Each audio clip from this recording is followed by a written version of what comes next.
So if you want to buy a home but aren't sure if your budget can handle the soaring real estate prices, I've got great news for you.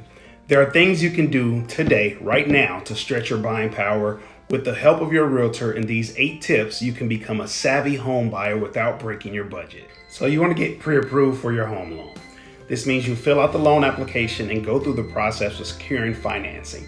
That way, when you're ready to seriously evaluate real estate, you'll know exactly how much you can afford, and you can provide a seller with an offer and prove that you have every intention on financing and purchasing a home. Sell your existing home first. Although selling your existing home before finding a new home to buy can be a little tricky and a little nerve-wracking, any inconvenience will be offset by your ability to make an offer with cash in hand. Remember, cash is king.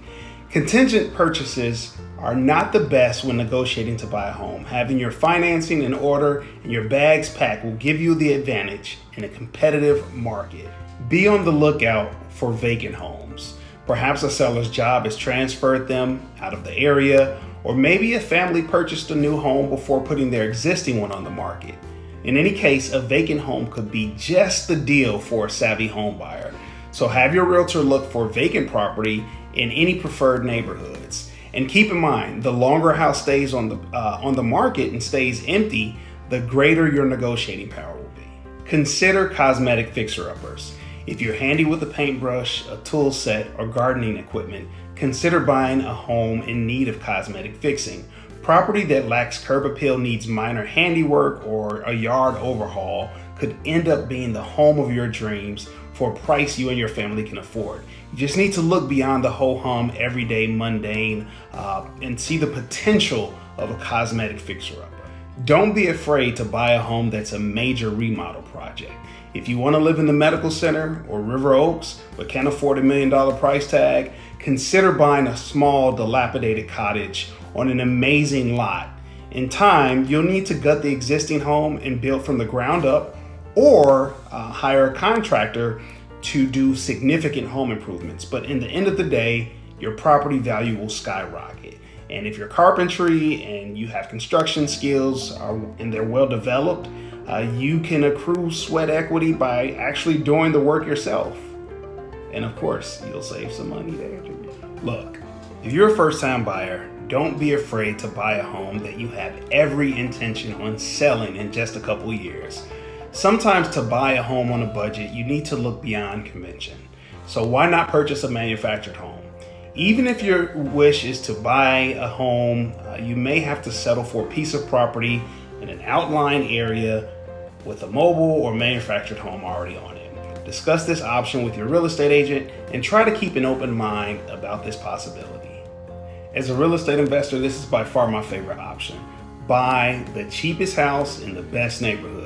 You have your heart set on a specific neighborhood or an expensive neighborhood. Maybe it's the schools that you're interested in, or perhaps it's the close proximity to downtown or the waterfront or your job or the things you and your family like to do. But any budget savvy buyer will look for the least expensive home in a nice neighborhood. If you're not in a hurry, you can even play the waiting game to see what properties will come on the market.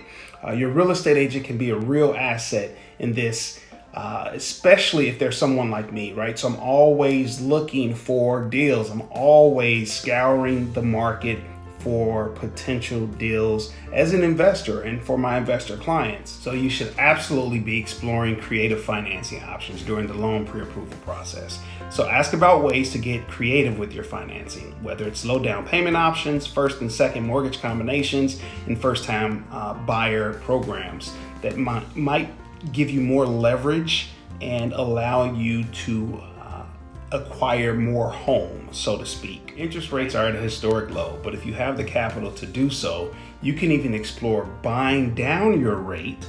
Just make sure you thoroughly evaluate the terms of any and all loan options. Down payment grants are also available in some instances and might be worth investigating or at least discussing with your realtor as well. I actually just closed on 2 homes in April and this month, and they both utilize down payment assistance programs.